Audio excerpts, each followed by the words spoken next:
Our continuing coverage of the NDP Northern Caucus continues on Thursday with a leaders' luncheon at the Delta Hotel by Marriott at the waterfront.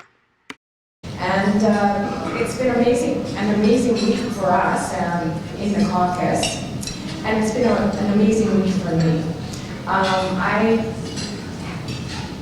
was able to welcome the NDPs in my caucus, the largest official opposition we've had for a generation.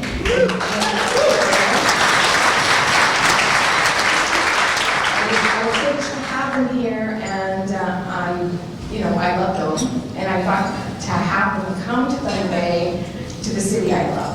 And I hope they enjoyed their time. I know they did, and the only comment I got from some folks is, I wish I could stay longer. So that's really it. Of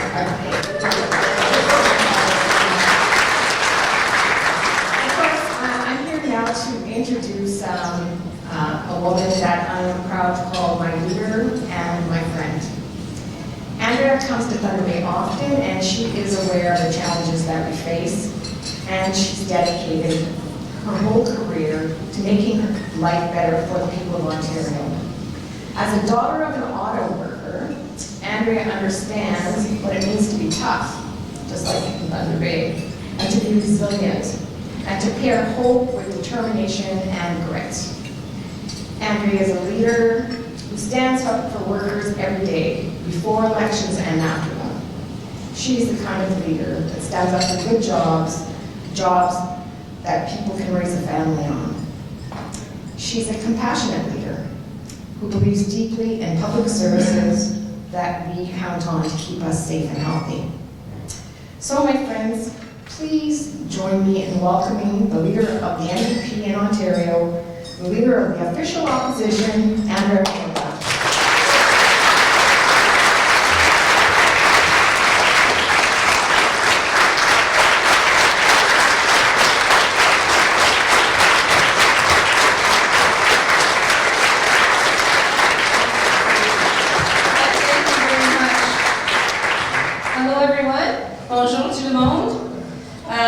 Judith, thank you for that very kind introduction. I very much appreciate it.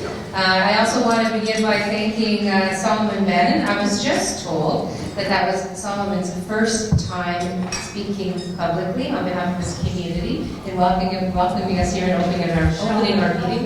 Sheldon, what did I say? Oh, Solomon, Sheldon Bannon. I mixed them together. But Sheldon did a really, really great job, and I want to thank him for doing that. He had to leave. And of course, it's important to acknowledge that we are meeting today in the Robinson Superior Treaty Territory and on the traditional territory of the Anishinaabe and Métis.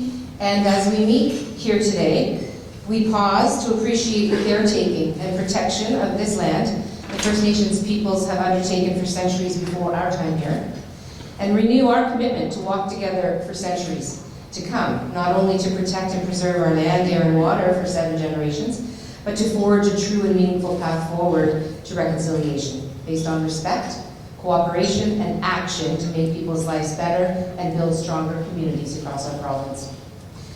I want to thank all of you, community leaders, for being here and joining us at our luncheon. And I want to thank, of course, all of our NDP MPPs and our staff who have been here pretty much all week enjoying beautiful Thunder Bay, but also getting a lot of work done. It's always great to be here in Thunder Bay. It's great for me when I come to spend time here, and I've been privileged, as Judith mentioned, to have had the chance to be here countless times. But it's especially wonderful to have time to sit down with all of you this afternoon, dedicated community leaders, to have a chat about what's happening in your community. And our goal here today is to talk about how we can make life better for people. Again, as Judith said, that's my goal. It always has been as an elected person, and I know my caucus shares that goal. I've already had so many positive and hopeful conversations around my table and throughout the time that we've been in your community. It is a vibrant community that you have here, vibrant community in a very breathtaking part of our great province. One of the reasons why we chose to come to this particular location is because I didn't want to bring, almost 40 MPPs to Thunder Bay and not let them see, the waterfront, not let them see the sleeping giant, not let them see the community's historic relationship with the water. And so I thought it was good to do that, and I'm hoping that the MPPs have enjoyed our time here. I know that they have, in fact. But you know what? The leaders in this room particularly know the promise that Thunder Bay has. The promise of the Northwest, indeed the promise of Ontario. And the fact that that promise is actually built on what we can do when we come together, when we make sure that everyone has a seat at the table, when we listen to and respect one another, and make space for all voices in our communities and all communities in our province. Ensemble, nous pouvons faire de bonnes choses pour tout le monde. You know, what I've heard so far today is that we all really do want similar things. We all imagine a better tomorrow for ourselves and an even better future for our kids. A future where life is more affordable and folks have good paying, quality jobs that they can raise a family on. Especially jobs for young people, so that they can stay in this region, raise their own little ones here, and build a good life. A future where you can count on essential services like world-class public health care, safe, well-maintained highways, and great schools that are close to home with lots of opportunity and options for kids. And a future where we take care of people with good jobs, working conditions, and wages for working folks, and a strong safety net to catch those who need extra help during tough times. This year, a lot of the challenges that Thunder Bay faces, and all communities face, have been taken from bad to worse. A lot of good, hardworking folks have seen their jobs put at risk or put on the chopping block, including hundreds of workers at Bombardier. Your friends and neighbors working at the plant are in dire straits right now. But you know, those folks knew very well, some time ago, that government orders for transit vehicles were being choked off and delayed. In fact, they sounded the alarm bells. And they watched the province drag their feet and let people down, and watched as the federal government's via train contracts rolled right out of the province. Now hundreds of workers in this community are lying awake at night, worrying about how they're going to keep putting food on the table for their families. At the same time, services that folks count on have been under attack. You know, I have been to this community many times, and I know that you already have issues around being underserviced, around not having the services already that your community needs. But Doug Ford is making it worse. When you already are underserviced, those cuts hurt that much more, are that much more painful. He's cutting public health, childcare, he's making callous, heartless cuts to autism services for children, throwing families into crisis. He's rolled back, as you know, planned increases to Ontario Works and ODSP, scrapped the basic income pilot project that was giving people hope. It was actually rebuilding lives and showing so much hope for possibilities for the future in terms of these kinds of programs. I know Hamilton was one of the pilot sites as well, and so I know what folks in your community that have had that opportunity ripped away from them are facing. It's devastating. He's made deep cuts to education, so our kids have fewer options and less opportunity. And he's actually made the hallway medicine crisis worse at the Thunder Bay Regional Hospital and hospitals all over our province. He's dragged us backwards when it comes to addressing the mental health and addictions crisis and opioid overdose, the public health emergency that we should be declaring and dealing with. And even as families are being torn apart, lives are being lost, and entire communities are being devastated, this government continues to turn its back on this crisis. People in Thunder Bay are worried about growing poverty, worried about job prospects for themselves and their kids, and feel like the provincial government has turned their back on them again. Friends, in this great province, we know that we can do better than this. We know that we can do much, much better. And we know that Ontarians expect better. And so they should. In fact, they deserve better. Vous méritez tellement mieux que ça. We want to make it possible for everyone, to build a good life right here in Thunder Bay and throughout this amazing region. We can have communities with more prosperity for working people, more security for families, and more opportunity for everyone who needs it.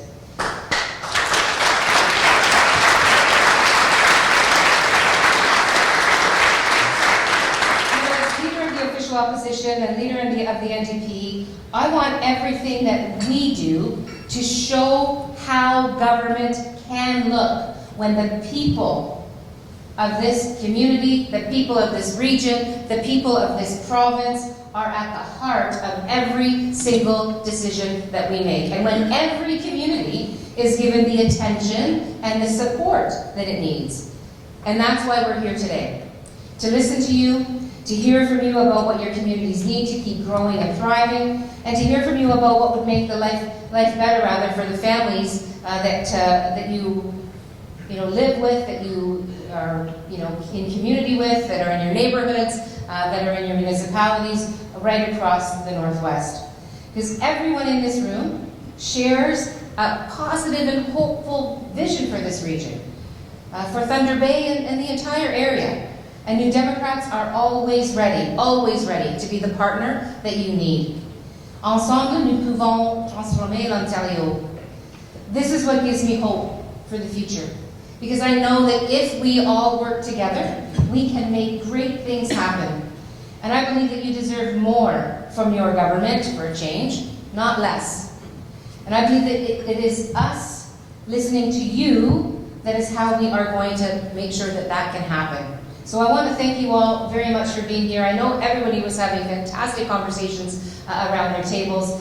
We've had MPPs sitting around every table to try to make sure that we're not just having me speaking at you, but you're having a chance to talk to our MPPs so that when we leave here, we will remember your voices, your stories, your concerns. We'll remember that we sat and broke bread with you, sat side by side and talked about not only the concerns of you and your communities, but a shared vision for our future together, a future that actually respects and pays attention to the needs and the opportunity that Thunder Bay and the whole region provide for you and your families, but also for the entire province. So thank you very, very much.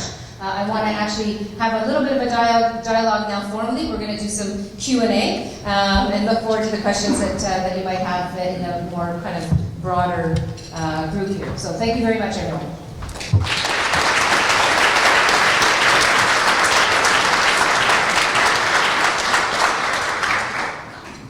All right, I'm going to turn this on. At this time, we'd like to take some questions. If anyone has any questions for Andrea? I'll go first. Thank you, Andrea, for visiting us here in our wonderful region. As you know me very well, I have a list of things that I can bring to the table today, but I'm going to read my question because I want to stay on task and not digress onto a bunch of ranting. But municipalities, as you know, rely on government funding to support infrastructure development and mandated program delivery. Communities in the Northwest are extremely challenged to meet ever increasing needs as they lack the opportunity to generate new revenue resources. So what can the NDP do to assist municipalities to ensure that, one, we can continue to count on adequate funding to assist with infrastructure development, and two, what can be done to provide new revenue tools in an effort to generate funding for program delivery? Thank you, Wendy, for the question. Wendy Landry, the Mayor of Shemia. Appreciate the question. And you're right. I mean, one of the things that we know is necessary is a stable, predictable, reliable funding for municipalities. And we also know that people, everyday people, need to have predictability around what kind of property taxes that they're paying to feed into the municipal coffers.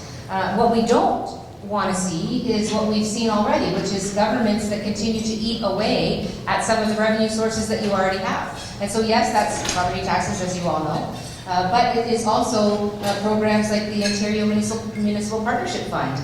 And that is a fund that specifically is targeted to help smaller communities, northern communities, rural communities, to make sure that they have enough resources to meet the basic needs of their residents. And unfortunately, we've seen the current government continue in the path of the previous government and continue to erode that fund.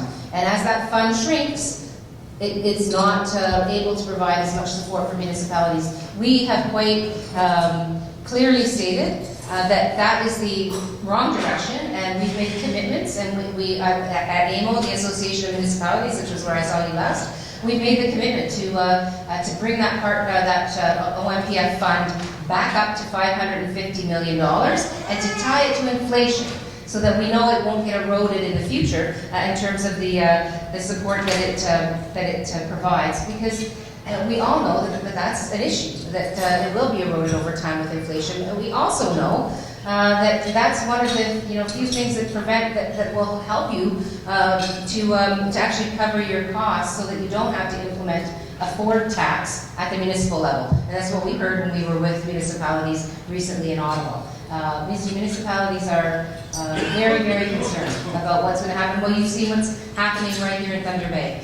Municipalities are having to make untenable decisions about programs that are being forced to be cut, programs that actually prevent problems from happening and support people when they need them. And when the government of Ontario pulls back on the support they're giving you, then you have to pull back on the support you're giving the residents in your communities, and that's completely not acceptable. So we believe that support and funding needs to be there, and we also do know that your communities face different challenges. Just your climate forces you to have to deal with things that down south are not the same. Taras Natachuk, the MPP from Essex, is here. He has the most southerly part of Ontario in his area. He doesn't have the same freeze and thaw cycles that you guys have up here. I can guarantee you that. So it's things like this that always have to be built in to decisions that are being made. And so we will fight with you side by side to make sure that we are supporting the work that you do at the municipal level.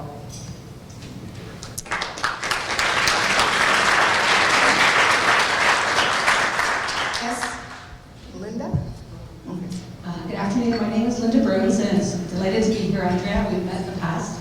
I've been recently in the news. I run Children Abuse Center in the Simpson neighborhood, and with recent cuts, we're facing closure, which would be devastating to our neighborhood. How can we ask the province and the NDP to help us? Well, I mean, first and foremost, it's by making sure you're letting us know what these kinds of cuts mean to your agency, to your organization. When community programs like yours are forced to close, it's kind of what it does is it creates a space that is no longer providing the kind of help and support that prevent problems from occurring.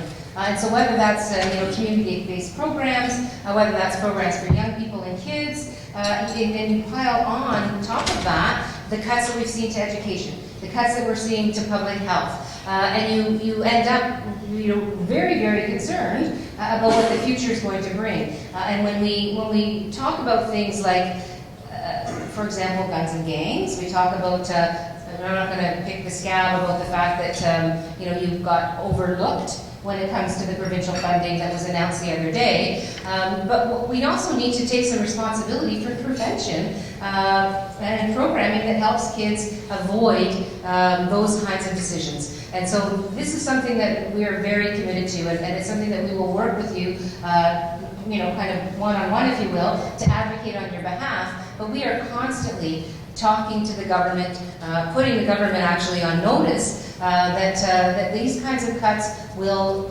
have negative dividends going forward. Not only in terms of the cost to government, right? Because it's going to cost more as more people end up in crisis. It costs more to support them, but also with the human cost. I mean, let's face it. We're trying to build strong, resilient people and communities that have hope for the future.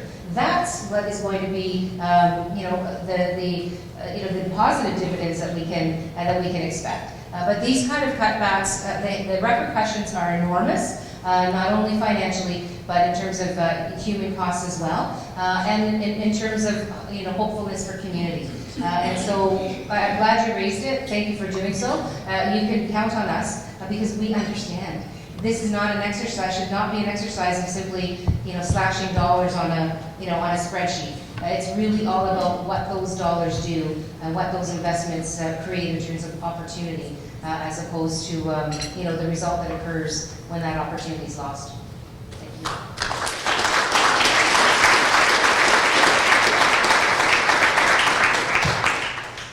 Ms. Horwath, welcome to Thunder Bay, welcome to the True North. My name is Martin Yusuf. I'm the VP Finance and Operations for Lakehead University Student Union. My colleague is right here with me. First of all, I'd like to thank you and all the MPs for choosing Thunder Bay.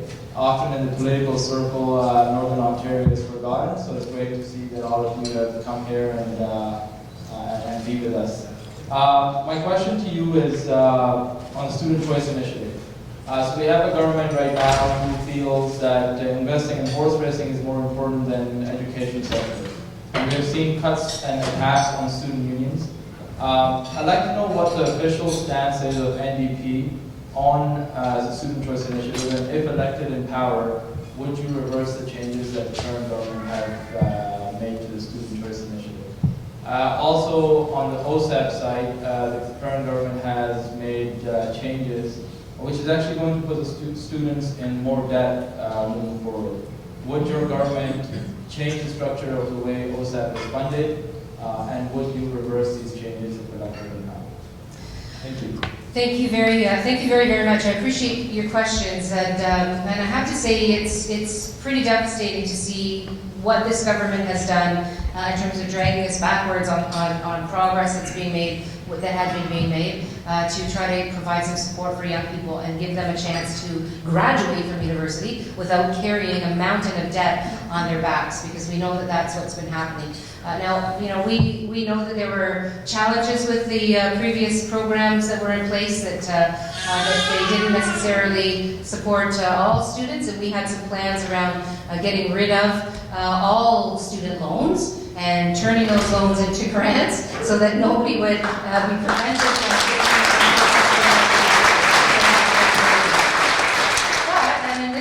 pulled $700 million out of education, out of post-secondary, and that's something that's very, very troubling, particularly when young people are worried about the future.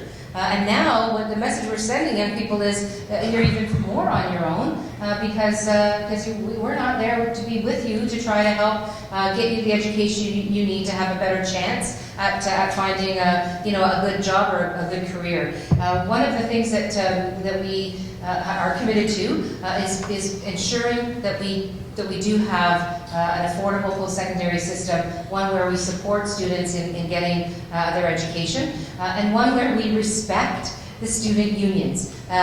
We certainly don't think name-calling when it comes to student unions and the great work that they do is something that government should be doing. So when Mr. Ford called you a bunch of Marxists, we wondered why there were so many student union leaders on the government benches, because if that was the case, they're on the wrong side of the legislature.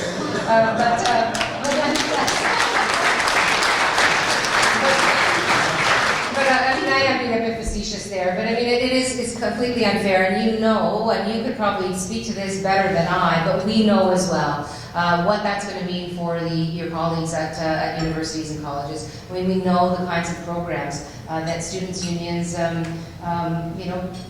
manage and put together, and we know that those are not those are programs that are not static, but that change over time depending on the needs of the student body at any given time, which is what the value of those students' unions are so clearly. It's about responding to the needs of young people on campus, and whether that's programs for LGBTQ folks, whether that's programs to help when there's been an assault on campus, or supporting women, whether that's childcare programs, whether that's programs to help Indigenous students and make sure that they're getting the kinds of supports they need to succeed. All of these things are programs that come from student unions, and they're necessary, and they create a much broader and more rounded life on campus, if you will, and help to ensure that students get the supports that they need. So So not only would we reverse this nonsense with this government when it comes to their attack on student unions, but we will also work very hard to make sure that every young person can reach their potential, and people who are, changing jobs and who are forced, in some cases, perhaps, not something that they wanted to do, but are required to go back to post-secondary, to change careers and change jobs, that they get what they need from their post-secondary, our post-secondary system. We were just talking a little while ago about how different things are now when it comes to post-secondary education in Ontario. I mean, we used to say that post-secondary education was publicly funded. We don't say that anymore. It's publicly supported, because the vast majority of the budgets now don't come from provincial support. In other jurisdictions, that's completely the opposite. In other provinces, the completely opposite has taken place. There's more support for post-secondary as we see the rapidly changing economy that we have to, get people ready for and provide some opportunity around people's education. And so, yes, I mean, there's just no doubt, both on the cost side and on the supporting of student unions. New Democrats have already been very, very vocal about these things.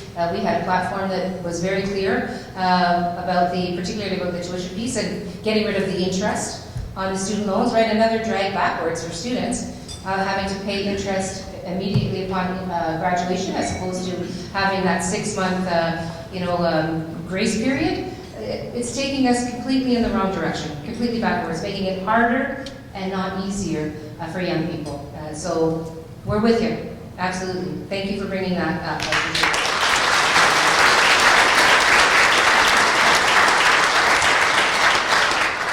Good afternoon, Andrea. Tanis Castern, Council Member for Fort Wayne First Nation. It's a pleasure to have you here visiting our territory. I would like to first state that I'm also in the hole about 35 grand for education, even though I'm First Nation funded. The myth about us getting free education is just that, a myth. So to let everybody know and the public know that I'm just as much in the hole after my degree. My comment is more around the Ring of Fire and the framework that was ripped up by this government. And since the get-go, he said he was going to take his bulldozers and come into our territories and communities. And the one problematic word that I seen in the media release was that they were that they would like to work with willing First Nations. So to me, that makes us need to be on guard. Our communities, our livelihoods, our revenues in our communities that we've never been a part of in the resource revenue sharing, and that our $4 a year has never been raised.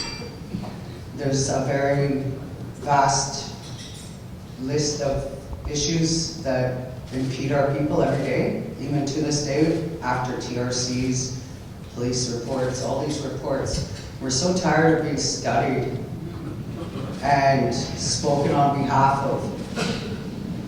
If you want to know something about our communities and our people, come and visit us in these communities.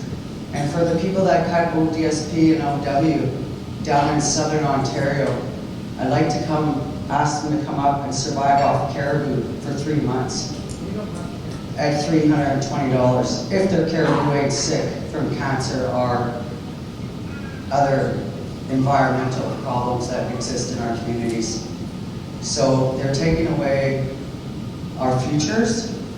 Having a say, the duty to consult is just as good as your, no, I'll just leave it at that. But what is it that you would like to do to support First Nation communities that oppose the ripping up of this framework? Pretty much is a slap in the face to us First Nation communities. We thought we were working with people that wanted to work with us to protect our people and our future generations. What is it that you and your team propose to do by gaining that perspective of the lived experience, by going into those communities, maybe spending 2 weeks on the land when you can't have your Starbucks coffee, because there's no water to make it. So I'm really emotional when it comes to these issues because my people live it every day, and we just come to these cities looking for the same thing that everybody else has. So next time you see that person on the corner, ask yourself what got them there, or her. What life did they live to get there?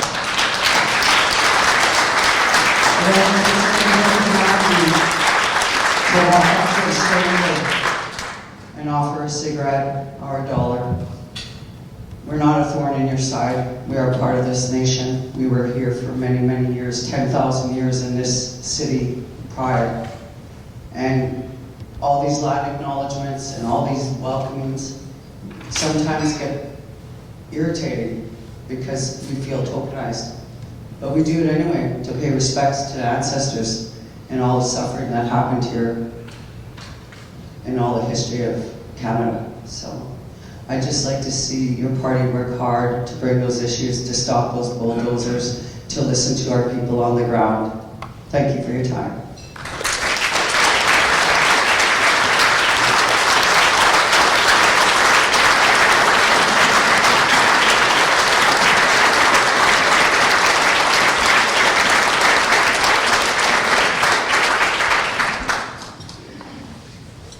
Thank you, Tanis. I'm not going to speak on your behalf, but I'm going to thank you for speaking on behalf of your people and tell you that we will walk shoulder to shoulder with you. And we will respect your voice, and we will not try to speak for you, but we will commit to speaking with you and helping to amplify your voice when you want us to and when you ask us to. We try to be very thoughtful in that regard. I have spent time in community, not for 2 weeks, I have to acknowledge, but certainly it's something that our MPPs and certainly Saul now with our new MPP from the Kootenai. Where's Saul? Saul, right? Oh, there you are. We have a number of other Indigenous members of our caucus, and you know, here's the deal. You're right.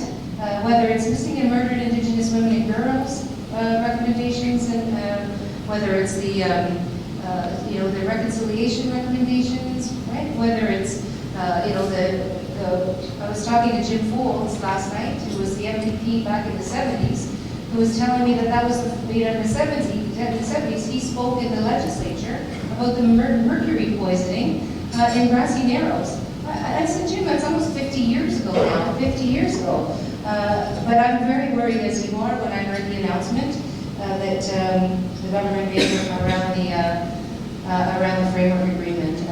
We've put out a statement today about that, our critic for Northern Development and Mines. I'm worried, as you are, that the government's goal is to pit nation against nation, to try to create chaos and disruption, because we see that that's the MO of this government. That's what they like to do. And whether it's families with children with autism, whether it's, you know, public health departments, whether it's you know, whether it's, you know, teachers and educators and parents and students. This is what the government does. In this context, though, in terms of what you're talking about, it's even that much more galling because real work had been done. It wasn't perfect. Everybody knows it wasn't perfect. But let's work to fix what's broken and build on it, not simply tear things up to make way for a bulldozer. Which I'm glad you said that, because you took the words out of my mouth. I said the same thing myself just yesterday when I heard the announcement, exactly the same thing. He wants to cause chaos, create friction, and that way the bulldozer can come into communities, and that we will not stand by and just be silent, but we will be respectful in making sure that we're connecting with you and your communities to inform our path forward in this fight, because it's going to be a big one.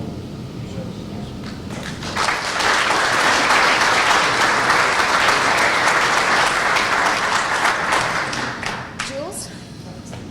Hi, Andrea. My name is Jules Ducker. I'm chair of the Health Coalition. I'm on another organization that I work with. The Health Coalition has been, for a number of years, trying to to deal with all the problems with the healthcare in Thunder Bay. Over 10 years ago, we built a regional hospital, Thunder Bay Regional Health Center. And within days of it opening up, it was gridlock. It's been going on for quite from the onset. And it's something that's, I think, has developed over the province. Every community, I think, now has hospitals in gridlock. We have people being serviced and being looked after in sunrooms that are converted to apparently rooms. People living working in hallways. People in the emergency room separated by blankets. 10 and 12 in a ward in a room, and there's no privacy, one bathroom to deal with. It's just unbelievable. And just want to know what you think the province has in store for us over the next. We've still got 2.5, 3 years to go yet. And what you could do maybe to try and solve that problem, the gridlock problem. And I can go on and read about problems in long-term care also. And I also want to talk about, just want to mention that the transfer payments from the federal government, I know we always rely on the Ontario government to provide funding for health care, but they rely on funding from the federal government. And I know you can't speak for the federal government, because there is an election coming up shortly. And maybe you could talk to the leadership in the federal party and talk about transfer payments, and maybe you could talk about transfer payments to the province to help us in that also. Thanks, Jules. Thanks for the question and the comments, and thank you for the work that you and the coalition do, and trying to continue to raise the issues of healthcare in your community. I can tell you one thing for sure: this government's new plan that doesn't really exist yet, that they're making up on the fly as they go along, when it comes to healthcare, has all of us extremely worried.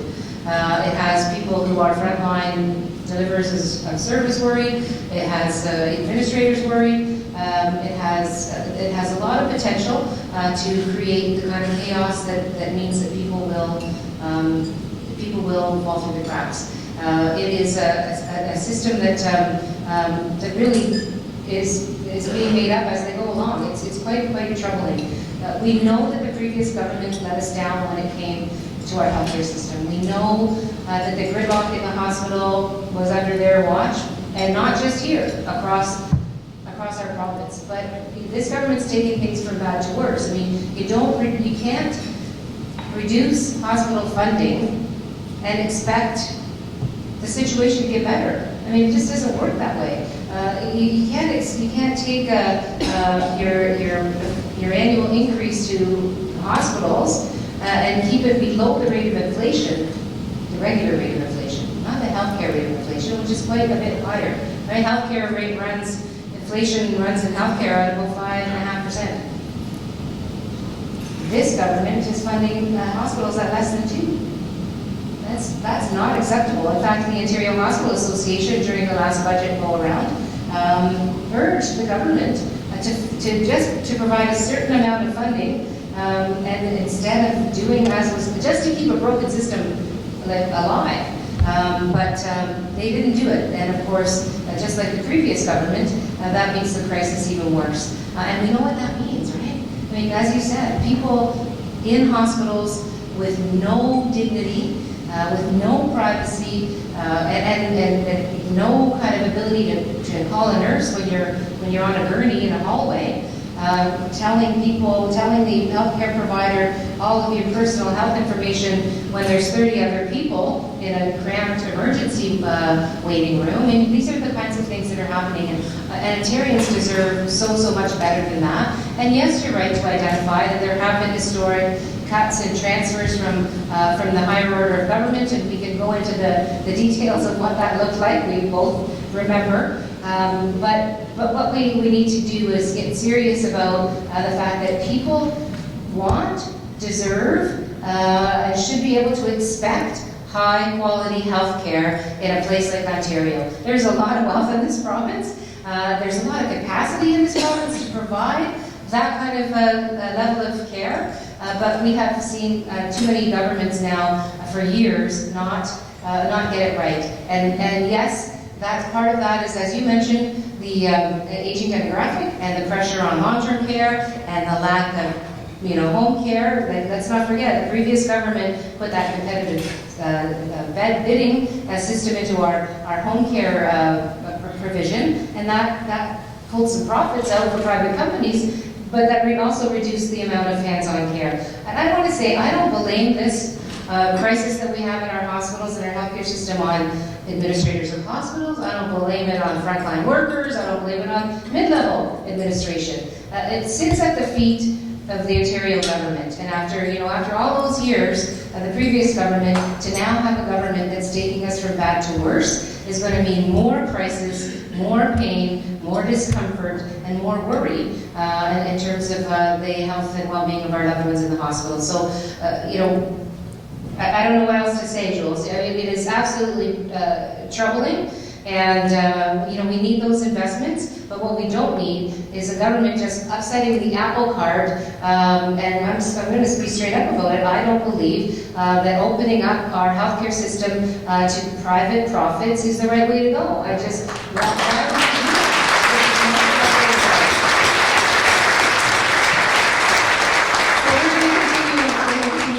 From what your organization does, the Health Coalition around the province, when we are connecting with nurses and with docs and with administrators and people in long-term care. We have personal support workers that are run off their feet and in crisis themselves, trying to provide the services that our loved ones need. So we are going to be working with all of the players to put together a plan for healthcare that will take us out of the crisis that we have and will give Ontarians a sense of confidence, not only in terms of our current healthcare system, but that healthcare system is going to be great.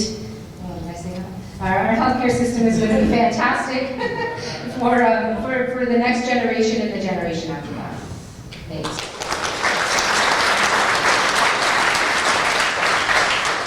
Well, I'm sorry, but we've ended our time together for questions. Anyway, we can continue conversations at the table after, and I'd like to thank everyone for the participation. Thanks, everyone.